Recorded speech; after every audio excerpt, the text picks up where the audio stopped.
Breaking news, অভয়ার বিচার চেয়ে পথে ময়দানে 3 প্রধান, কলেজ স্কোয়ার থেকে ধর্মতলা পর্যন্ত মিছিল। আমরা সরাসরি চলে যাব আমাদের প্রতিনিধি সুকেন্দুর কাছে। সুকেন্দু, আজ কলেজ স্কোয়ার থেকে ধর্মতলা পর্যন্ত মিছিল, কি ছবি এই মুহূর্তে তোমার কাছ থেকে জানবো? মাস্কট স্পিন কন্ট্রোল ল্যাবের পরীক্ষায় এটি প্রমাণিত। কেয়াসেট আলোপেক্স পেন্টা অ্যাক্টিভ নতুন চুল গজাতে সাহায্য করে, চুল পড়া বন্ধ করে। Keya Seth Alopex penta active 10 hair fall প্রবলেমের একমাত্র সলিউশন।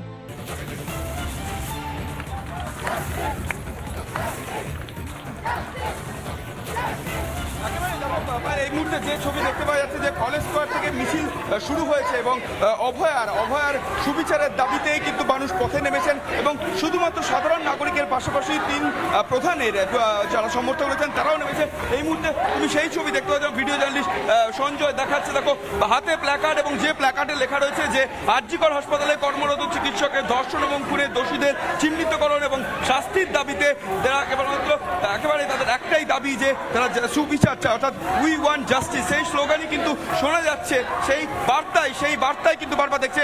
একই সঙ্গে তাদের হাতে প্ল্যাকার্ড যেখানে লেখা রয়েছে যারা রক্ষক তারাই ধর্ষক, এই ধরনের প্ল্যাকার্ড এবং পোস্টারও কিন্তু আমরা এই মুহূর্তে দেখতে পাচ্ছি। এবং স্বাভাবিকভাবে যে ছবিটা দেখতে পাওয়া যাচ্ছে, দেখো এই মুহূর্তে দেখতে যাও অসংখ্য মানুষ যারা কিন্তু এই মুহূর্তে এই মিছিলে সামিল হয়েছেন এবং তার একই সঙ্গে সেখানে গানের রয়েছে এবং আমরা যে মিছিল রয়েছে সেই মিছিলে থেকে এবং এই মুহূর্তে আমরা দেখেছি এর আগে একটা গান তোমাকে গাইতে এবং সেই গানটা যদি মানে যে অভয়ের জন্য একটা গান তোমরা লিখেছো, সেই গান যদি একটু করো। এখন তো স্লোগান চলছে, তো আমি কথাগুলো বলে দিচ্ছি। লাশ কাটা ঘরে ময়না তদন্ত, আমার মৃতদেহে তোমাদের ষড়যন্ত্র, এই গানটা আমরা করেছি।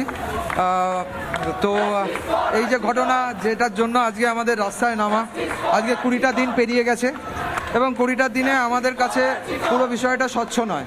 কোথাও গিয়ে মনে হচ্ছে যে কি হবে না এরকম একটা দোনমনায় ব্যাপারে রয়েছে। কিন্তু যারা এটার বিচার ব্যবস্থায় আছেন, যারা এটার আইনি জায়গাগুলো দেখছেন, তাদের কাছে একটাই রিকোয়েস্ট যে ঘটনা ঘটেছে, এই ঘটনার যারা যুক্ত, এই ঘটনার সাথে যারা যুক্ত, তাদের সবাইকে মানুষের সামনে আনুন বিচার ব্যবস্থা করে এবং তাদেরকে যথাযথ শাস্তি দেওয়া হোক। এবং এটা যতক্ষণ না হচ্ছে ততক্ষণ আমরা রাস্তাতেই থাকবো, কারণ এটা এমন একটা ঘটনা, এটা এইখানে লেগেছে। এই যে রাস্তাগুলো এইখানে লেগেছে, আমি রাস্তা থেকে 2টো লাইন গানটা শুনতে চাই একটু। লাশ কাটা ঘরে ময়না তদন্ত, আমার মৃতদেহ তোমাদের ষড়যন্ত্র, লাশ কাটা ঘরে। সেই কারণ আমরা শুনলাম যে স্লোগানের মধ্যে দিয়ে পথে নামতে বাধ্য হয়েছেন এবং পথে নেমে 20 দিন পেরিয়ে যাওয়ার পর আজ অভয়ার সুবিচারের দাবিতে মানুষ নেমেছেন এবং একই সঙ্গে প্রত্যেকে যারা রয়েছেন তাদের প্রত্যেকের মুখেই কিন্তু একটাই স্বর পাচ্ছে। তুমি অবশ্যই আমাদের যে ছবি তুলে ধরলে আমরা দেখতে পাচ্ছি প্রত্যেকেই বিচার চাইছেন। এই খবরের দিকে আমাদের নজর থাকবে, তবে এই মুহূর্তে কিন্তু আমরা নজর রাখবো ধর্মতলার দিকে, কারণ অভয়ার বিচারের দাবিতে ধর্ণা ধর্মতলায়, ওয়াই চ্যানেলে ধর্ণা বিজেপির, এবং এই মুহূর্তে বক্তব্য রাখছেন সুকান্ত মজুমদার। করা হয় রাত 12টা 12:30 নাগাদ আমার কাছে খবর যায় যে এখানে পুলিশ বাধা দিচ্ছে। আমি বাড়ি থেকে রওনা হই এবং এখানে এসে পৌঁছই রাত 1টা নাগাদ এবং ওই গভীর রাতে এখানে পুলিশ তারপরে তার রণে ভঙ্গ দেয় এবং রণে ভঙ্গ দিয়ে তারা শেষ পর্যন্ত বাধ্য হয়। এবং কালকে পুলিশের অধ্যত্ত থেকে আমরা অবাক হয়ে গেছি। কালকে এক থানার আইসি বলেছে আমাদের কর্মীদেরকে যে কোর্টকে যদি আমার ডিফেম করতে হয় আমি করব, কিন্তু আপনাদেরকে মঞ্চ তৈরি করতে দেবো না। এই অধ্যত্ত আসে কি করে? তারপরে পুলিশ আজকে সকালে কোর্টে গেছিল, কোর্টে গিয়ে পুলিশ চেষ্টা করেছিল যে আমাদের এই ধর্নাকে আটকানোর জন্য, কিন্তু সেই ধর্না আটকাতে পারেনি, কোর্ট শোনেনি পুলিশের কথা। কালকে পুলিশ আবার আপিল করছে, অর্থাৎ বিজেপিকে এরকম প্রমিনেন্ট জায়গায় ধর্না করতে দেবে না, এটাই হচ্ছে পুলিশের উদ্দেশ্য। আর ভারতীয় জনতা পার্টি যত বাধা আসুক ধর্নাকে সামনের দিকে এগিয়ে নিয়ে যাবে এবং প্রয়োজনে আগামী দিনে অন্যান্য যে আন্দোলনকে ঘোষণা করেছে সেই আন্দোলনকে সামনের দিকে এগিয়ে নিয়ে যাবে। মুখ্যমন্ত্রীর হুঁশিয়ারির পরেও গতকাল যে বক্তব্য রেখেছিলেন চিকিৎসকের উদ্দেশ্যে তার বক্তব্য তার দাবি ভুল ব্যাখ্যা করা হয়েছে, তিনি সেভাবে হুমকির কোনো পথেই তিনি হাঁটেন। দেখুন, এখন পেছনে পেছনে হবে না, এখন অন্য যুগ। আপনি কি বলেছেন, মিডিয়াতে লাইভ হয়েছে, গোটা বাংলার মানুষ দেখেছে। আমরা জানতাম আগে হিন্দি আর ইংরেজিটা আপনি ভালো বোঝেন না, এখন দেখতে পাচ্ছি বাংলাটাও বোঝেন না।